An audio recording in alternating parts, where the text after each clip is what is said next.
അങ്ങനെ ഒരുപാട് നാളത്തെ അലച്ചിലിന് ശേഷം രവിക്ക് ജോലി ശരിയായി. ഓഫീസ് വർക്കാണ്. രവിയുടെ ക്വാളിഫിക്കേഷൻ അനുസരിച്ച് തന്നെയാണ് ജോലി കിട്ടിയത്. നല്ല ജോലി, നല്ല സാലറി. രവിക്ക് ഇതിൽ പരം സന്തോഷമില്ല. അങ്ങനെ രവിയുടെ മുഖത്ത് ആദ്യമായി ഒരു പുഞ്ചിരി വിടരുന്നത് രമയുടെ വീട്ടുകാർ കണ്ടു. അമ്മയും അച്ഛനും നല്ല സന്തോഷത്തിലായിരുന്നു, അതുപോലെ തന്നെ അനിയത്തിയും. രവി പറഞ്ഞു, എനിക്കിനി കുറച്ച് ഡ്രസ്സ് എടുക്കണം. ഓഫീസ് ജോലിയല്ലേ, അപ്പോൾ നന്നായിട്ട് വസ്ത്രധാരണം ചെയ്ത് വേണം പോകാൻ. അങ്ങനെ അനിയത്തിയെയും കൂട്ടി രവി ഷോപ്പിങ്ങിന് പോയി.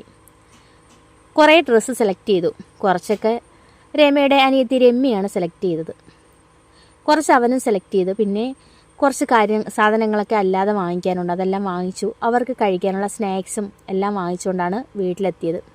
കാറിൽ നിന്നിറങ്ങിയതും രമ്യ കുറേ സാധനങ്ങളെടുത്ത് അമ്മയുടെ കയ്യിലേക്ക് കൊടുത്തു. അമ്മ ഇതൊക്കെ ഏട്ടൻ്റെ റൂമിലേക്ക് കൊണ്ടുവച്ചോളൂ എന്ന് പറഞ്ഞു.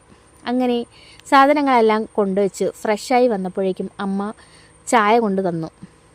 ചായയുടെ കൂടെ സ്പെഷ്യലായിട്ട് അമ്മയുടെ ഇലയടയും ഉണ്ടായിരുന്നു. നല്ല ചൂട് ഇലയട. അവനത് ആസ്വദിച്ചു കഴിച്ചു. മോന് ഇലയട ഇഷ്ടമാണെന്ന് രമ പലപ്പോഴും പറയാറുണ്ട്.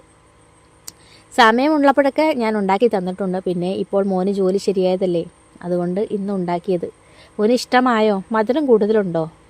കുഴപ്പമില്ലമ്മേ, മധുരമൊക്കെ കണക്കാ. അമ്മ ഉണ്ടാക്കിയാൽ എന്താണ് കൊള്ളാത്തത്, അവൻ പറഞ്ഞു. അങ്ങനെ അതൊക്കെ കഴിച്ച് കുറച്ച് നേരം ടി വിയൊക്കെ കണ്ടു. അതിനുശേഷം മൊബൈലിലൊക്കെ നോക്കിയതിന് ശേഷം അവൻ കിടക്കാനങ്ങ് ഒരുങ്ങി. അപ്പോൾ അമ്മ വിളിച്ചു, മോനെ, ചോറെടുത്ത് വെച്ചിരിക്കുന്ന, ചോറ് കഴിച്ചിട്ട് കിടന്നാൽ മതി. ഇലയപ്പം കഴിച്ചതുകൊണ്ട് എനിക്ക് വിശപ്പില്ലമ്മേ. അതൊന്നും പറഞ്ഞിട്ട് കാര്യമില്ല, ചോറ് കഴിച്ചേ പറ്റൂ, അവൻ പറഞ്ഞു. അനിയത്തിക്ക് പഠിക്കാനുണ്ടെന്ന് തോന്നുന്നു, അവളെ കണ്ടില്ല. രമ്യ എവിടെ? അവൻ ചോദിച്ചു. അവൾ റൂമിൽ, അവൾക്ക് പഠിക്കാനുണ്ട്, അവളെ കൂടെ വിളിക്കൂ, എല്ലാവർക്കും കൂടെ ഒരുമിച്ചിരുന്ന് ആഹാരം കഴിക്കാം, രവി പറഞ്ഞു. അങ്ങനെ രമ്യയെ അമ്മ പൊക്കിക്കൊണ്ടു വന്നു. ആ നിൻ്റെ ചേട്ടൻ തിരക്കുന്നു. അങ്ങനെ അവരെല്ലാം ഒരുമിച്ചിരുന്ന് ആഹാരം കഴിച്ചു. രവി റൂമിലേക്ക് പോയി. അതിനുശേഷം രമ്യ പഠിക്കാനായിട്ട് അവളുടെ റൂമിലേക്കും പോയി. രമ്യയുടെ മാതാപിതാക്കൾ ഒരു ചർച്ചയിലാണിപ്പോൾ. ചർച്ച വേറൊന്നുമല്ല, രമ മരിച്ചു. അവൻ നമ്മളെ വീട്ടിൽ തന്നെയാണ് താമസിക്കുന്നതും. അവൻ്റെ വീട്ടിലോട്ട് പോലും പോയിട്ടില്ല. നല്ല സ്നേഹവാനായ ചെറുക്കനാണ്, യാതൊരു ദുശീലവുമില്ല. അവളെ അതുകൊണ്ടാണല്ലോ പൊന്നുപോലെ നോക്കിയത്. നമുക്ക് രമ്യയ്ക്ക് വേണ്ടിയിട്ട് അവനെ ആലോചിച്ചാലോ? ആദ്യമായി ഈ ഐഡിയ അമ്മയാണ് പറയുന്നത്. അവൾ സമ്മതിക്കുമോ? നീ എന്താണ് ഈ പറയുന്നത്? അവനെക്കാട്ടിയും എത്ര വയസ്സിന് ഇളയതാണ്. കൊച്ചുകുട്ടിയല്ലേ അവൾ, പഠിച്ചുകൊണ്ടിരിക്കുകയാണ്. കൊച്ചുകുട്ടി എങ്ങനെയാണ്? അവൾക്ക് ഇപ്പോൾ 20 വയസ്സാകാൻ പോകുന്നില്ലേ? അവന് 30 വയസ്സല്ലേ ഉള്ളൂ, അമ്മ പറഞ്ഞു. അമ്മയ്ക്ക് അവനെ ഭയങ്കര ഇഷ്ടമാണ്. വേറൊരു പെൺകുട്ടി അവനെ കല്യാണം കഴിക്കുന്നതിനെക്കുറിച്ച് ചിന്തിക്കാൻ പോലും അമ്മയ്ക്ക് പറ്റില്ല. കാരണം അമ്മയ്ക്ക് അവൻ സ്വന്തമാണ്. വേറെ ആരും അവനെ സ്വന്തമാക്കി ആ വീട്ടിൽ നിന്ന് കൊണ്ടുപോകുന്നത് അമ്മയ്ക്ക് ഇഷ്ടമല്ല. അമ്മ അത് പറഞ്ഞപ്പോൾ അച്ഛന് പ്രത്യേകിച്ചൊരു അഭിപ്രായമില്ലായിരുന്നു. ഒന്നാമത്തെ കാര്യം, തൻ്റെ മൂത്ത മകളുടെ ഭർത്താവായിരുന്നു അയാൾ. രണ്ടാമത് പ്രായവ്യത്യാസം. പിന്നെ മൂന്നാമത് നാട്ടുകാരെന്ത് കരുതും എന്നുള്ള തോന്നൽ. കുടുംബക്കാരെല്ലാം തങ്ങളെ കുറ്റം പറയും. ഇതൊക്കെ അച്ഛൻ്റെ മനസ്സിലൂടെ കടന്നുപോയി. കുറേയൊക്കെ അമ്മയോട് അച്ഛൻ ഷെയർ ചെയ്തു. നിങ്ങൾ എന്തിനാ പേടിക്കുന്നത്? അങ്ങനെയൊക്കെ നോക്കിയാൽ ജീവിക്കാൻ പറ്റുമോ? എന്തൊക്കെ പറഞ്ഞാലും എനിക്ക് ഇവനെ തന്നെ കൊണ്ട് കല്യാണം കഴിപ്പിക്കണം. അതിന് അവൾ തയ്യാറാകുമോ? നിനക്ക് തോന്നുന്നുണ്ടോ അവൾ തയ്യാറാകുമെന്ന്? അവൾ അങ്ങനെ കണ്ടിട്ട് പോലുമില്ല, അച്ഛൻ പറഞ്ഞു. അവൾ കണ്ടിട്ടില്ല എന്നുണ്ടെങ്കിൽ നമുക്കവളെ പറഞ്ഞ് മനസ്സിലാക്കാം. അവൾ നമ്മളെ കുട്ടിയല്ലേ, അമ്മ പറഞ്ഞു. അങ്ങനെ പിറ്റേ ദിവസമായി. രവി ജോലിക്ക് പോയി. രമ്യ പഠിക്കാനും പോയി. അച്ഛനും ജോലിക്ക് പോയി.